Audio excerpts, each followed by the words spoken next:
समंदर का किनारा और मस्ती में डूबा समा, यह मिजाज है गोवा का। लेकिन आज कहानी गोवा की खूबसूरती के पीछे छुपे ऐसे खौफनाक गुनाह की जो बन गया है गोवा का कलंक।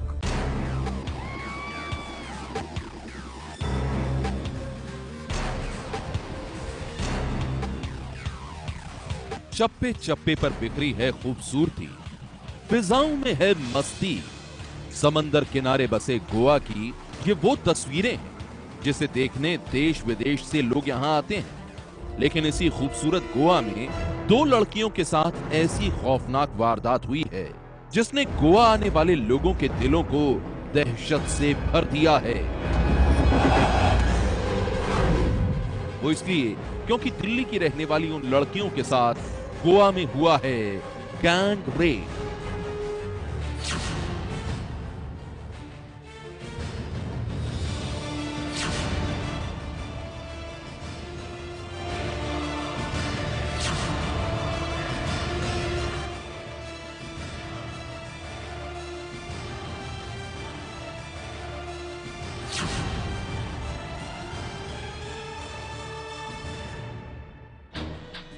दिल्ली की रहने वाली दो लड़कियों के साथ गोवा में जो कुछ हुआ है उसकी कहानी बेहद ही खौफनाक है। वो दोनों लड़कियां दिल्ली से गोवा छुट्टियां मनाने के लिए गई थीं। गोवा के खूबसूरत बीचेस पर बैठकर सुकून के पल बिताने पहुंची थी। लेकिन उन्हें क्या पता था इसी गोवा में उनके साथ एक अनहोनी हो जाएगी। वो 5 बदमाशों की बदनीयत की शिकार बन जाएंगी।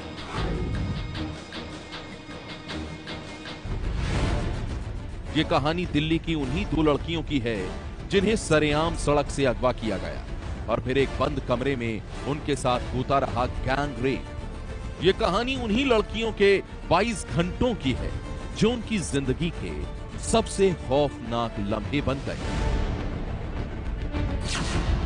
तारीख थी 1 जून 2005।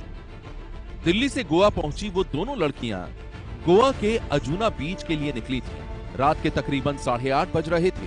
उन दोनों ने अजूना बीच जाने के लिए एक टैक्सी किराए पर ली। टैक्सी उन लड़कियों को लेकर अजूना बीच की ओर दौड़ पड़ी। कार में सवार लड़कियों को अजूना बीच पहुंचने की बेकरारी थी। टैक्सी गोवा की सड़कों पर आगे बढ़ती जा रही थी कि तभी आरपोरा इलाके के पास कुछ बाइक सवार लोगों ने टैक्सी को रोका। वो 5 लोग थे। उन लोगों ने लड़कियों से कहा, हम लोग एंटी नारकोटिक डिपार्टमेंट से हैं। उनके ऐसा कहने पर लड़कियों ने उनसे पूछा कि उन लोगों ने उन्हें क्यों रोका है। लड़कियों के इस सवाल पर उन लोगों ने कहा, हमें खबर मिली है कि तुम्हारे पास ड्रग्स हैं, इसलिए हम जैसा कहते हैं वैसा करो। उन लोगों ने टैक्सी में सवार लड़कियों को धमकाया, टैक्सी ड्राइवर को भी खामोश रहने की हिदायत दी और फिर उन 5 बदमाशों में से 2 लड़कियों के साथ टैक्सी में सवार हो गए। मैं जिस जगह पर खड़ा हूँ वो अंजुना परिसर है और इस अंजुना परिसर का आरपोर ये इलाका है। ठीक इसी जगह पर उन 5 लोगों ने उनकी गाड़ी को रोका और उन्हें बताया कि वो एंटी नार्कोटिक सेल के अधिकारी हैं और उनके पास इनके खिलाफ कुछ जानकारी है, उनसे उन्हें तफ्तीश करना है, उनसे पूछताछ करनी है। ऐसा कहकर उन्हें रोका। उन बदमाशों के घिनौने मंसूबों से अनजान वो लड़कियां टैक्सी में डरी सहमी बैठी थी। टैक्सी में सवार दोनों बदमाश भी उन्हें रास्ते भर धमकाते जा रहे थे। बाकी के 3 बदमाश बाइक में सवार होकर चल रहे थे। कुछ देर बाद वो उस टैक्सी को लेकर नॉर्थ गोवा के कलंगूट इलाके के इस अपार्टमेंट में पहुंचे और फिर अपार्टमेंट के अंदर जो कुछ भी हुआ उसका अंदाजा न तो टैक्सी ड्राइवर को था और न ही उन दोनों लड़कियों को। गोवा एक ऐसा राज्य जहां लाखों सैलानी आते हैं, रात रात भर जहां चहल पहल रहती है, जहां लड़के लड़कियां 24 घंटे बेखौफ होकर घूमते हैं। उस गोवा में सरेआम दिल्ली की रहने वाली 2 लड़कियों को अगवा कर लिया गया और फिर उनके साथ जो कुछ भी हुआ उसकी कहानी बेहद ही खौफनाक है। गोवा पुलिस के मुताबिक उन 5 बदमाशों ने दिल्ली की उन 2 लड़कियों और टैक्सी ड्राइवर को इस अपार्टमेंट में कैद कर दिया। अपार्टमेंट के अंदर उन बदमाशों ने उन लड़कियों और टैक्सी ड्राइवर को बुरी तरह से मारा पीटा। उन्होंने लड़कियों के पास रखे सारे गहने और रुपए लूट लिए। इसके बाद उन लोगों ने टैक्सी ड्राइवर का एटीएम कार्ड छीन लिया और फिर टैक्सी ड्राइवर को एक अलग कमरे में बंद कर दिया। इसके बाद शुरू हुआ उन बदमाशों का वो घिनौना खेल जिसकी कहानी बेहद ही खौफनाक है। आरोप है कि उन बदमाशों में से 4 ने उन दोनों लड़कियों के साथ गैंग रेप किया। 8:30 बजे जब उन्हें आरपोर नाम के उस परिसर में रोका गया, उन्हें एएनसी के अधिकारी बताकर उन लड़कियों को जबरन गाड़ी में बिठाया गया। उसके बाद उन्हें इसी फ्लैट में लाया गया था और इस फ्लैट में उन्हें उनके साथ सामूहिक बलात्कार किया गया, ऐसा उन लड़कियों ने शिकायत की है। उसके बाद में उनसे उनके पैसे लिए गए, मोबाइल फोन लिए गए और जो दूसरे ऑर्नामेंट्स थे वो लिए गए। रात भर वो दोनों लड़कियां उन बदमाशों की कैद में थी। रात भर वो रोती बिलखती रहीं और वो बदमाश उन दोनों के साथ अपने घिनौने मंसूबों को अंजाम देते रहे, उनका बलात्कार करते रहे। इतना ही नहीं, उन लोगों ने टैक्सी ड्राइवर के एटीएम कार्ड का इस्तेमाल करते हुए उसके अकाउंट से 10,000 रुपए भी निकाल लिए। लेकिन अगले दिन उन लोगों ने टैक्सी ड्राइवर को डरा धमकाकर छोड़ दिया और फिर उस टैक्सी ड्राइवर ने जो कुछ भी किया, उसने उन बदमाशों को हवालात के पीछे पहुंचा दिया।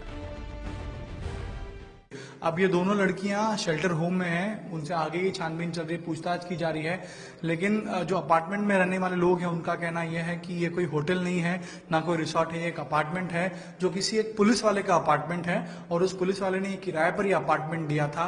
और इन लड़कों के पास इसकी चाबी कैसे आई, क्या उन्होंने इस पुलिस वाले से ये अपार्टमेंट किराए पर लिया था, ये सारे सवालों के जवाब पुलिस अब ढूंढने में लगी है। उन लड़कियों ने साफ कहा है कि इसी अपार्टमेंट में उन पर सामूहिक बलात्कार किया गया और इसी अपार्टमेंट से पुलिस ने उन 5 लोगों को गिरफ्तार किया।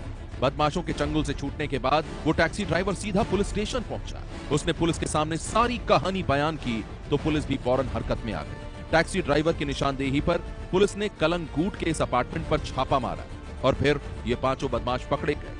पुलिस ने इन बदमाशों को गिरफ्तार करने के साथ ही उनकी कैद से उन दोनों लड़कियों को भी रिहा करवा लिया। सर, ये ऐसा लग रहा था कि इन लड़कियों को वॉच कर रहे थे क्योंकि इतने दिन से लड़कियां थी और उनको टारगेट करना, फिर उनको रखना, फिर हो सकता है, लगता तो ऐसा ही अपेरेंटली। अभी तक यही लग रहा है कि शायद ये वॉच कर रहे होंगे या उनको टारगेट बनाने का पहले से प्री प्लान किया होगा इन्होंने। पर बाकी इन्वेस्टिगेशन कर रहे हैं, इन्वेस्टिगेशन में आएगा, पता लगेगा। टैक्सी ड्राइवर की सूझबूझ और हिम्मत की वजह से पुलिस उन दोनों लड़कियों को आजाद करवा पाने में कामयाब रही। उनके साथ गैंग रेप की वारदात को अंजाम देने वाले इन बदमाशों को पकड़ने में कामयाब रही। जांच के बाद पुलिस का कहना है कि खुद को एंटी नारकोटिक्स का अफसर बताने वाले ये 5 आरोपी गोवा के होटलों में काम करते हैं। ये सभी दूसरे राज्यों से गोवा आए हुए हैं और पिछले कई सालों से गोवा में ही रह रहे हैं। ये लोग यही गोवा में कई काम करते हैं अलग अलग जगह पे और फिर इकट्ठे होकर के इन्होंने ये वारदात को अंजाम दिया है। ये लोग या गोवा से बिलोंग नहीं करते, या आसपास के बाहर के एरिया से हैं। सर, एक महिला की भी बात आ रही है जो अभी तक नॉट ट्रेसेबल नहीं है, उसको ढूंढने के लिए भी शायद उसका रोल क्या है इस वारदात में? नहीं, उसका वो भी, उसमें जो भी रोल होगा हम उसको तलाश कर रहे हैं। एक बार हम उनको जब पकड़ लेंगे तो इंट्रोगेशन करके उनका जो रोल आएगा, अगर उनका रोल है तो उनको भी, उनके खिलाफ भी कार्रवाई की जाएगी। जांच में पुलिस को पता चला है कि जिस अपार्टमेंट में इन 5 ने लड़कियों के साथ घिनौनी वारदात को अंजाम दिया है वो किराए पर लिया गया था। अब पुलिस इस बात की जांच कर रही है कि क्या इन बदमाशों ने ही उसे किराए पर लिया था और अगर नहीं तो उस अपार्टमेंट की चाबी इन बदमाशों को कैसे मिली। दूसरी ओर लड़कियों की मेडिकल रिपोर्ट में भी उनके साथ बलात्कार होने की पुष्टि हो गई है, लेकिन पुलिस का कहना है कि वो इस मामले में कई एंगल से जांच कर रही है और जल्द ही सारी हकीकत का पता लगा लेगी। फिलहाल बलात्कार के आरोपी पुलिस की गिरफ्त में हैं और पुलिस उनसे पूछताछ करने में जुटी है। लेकिन इस वारदात ने खूबसूरती और नाइट लाइफ के लिए मशहूर गोवा के दामन पर ऐसा कलंक लगा दिया है जिसकी कहानी से यहाँ आने वाले सैलानी सहमे हुए हैं। मुझे एक डर था, जैसे ये इंसिडेंट हुआ है, कल मैंने देखा था न्यूज़ पे, इंसिडेंट था, मैं कल आपको डिस्क भी गया था, तो कहीं ना कहीं डर था, फेक बात है, पर अंदर एनवायरनमेंट अच्छा था इस हिसाब से, पर डर था। दिल्ली की लड़कियों के साथ हुई इस खौफनाक वारदात ने गोवा में छुट्टी मनाने के लिए आए लोगों के दिलों को दहशत से भर दिया है और इस संगीन गुनाह की कहानी ने अब गोवा पुलिस की सुरक्षा इंतजामों पर भी कई सवाल खड़े कर दिए हैं। सनसनी के लिए गोवा से गणेश ठाकुर की रिपोर्ट।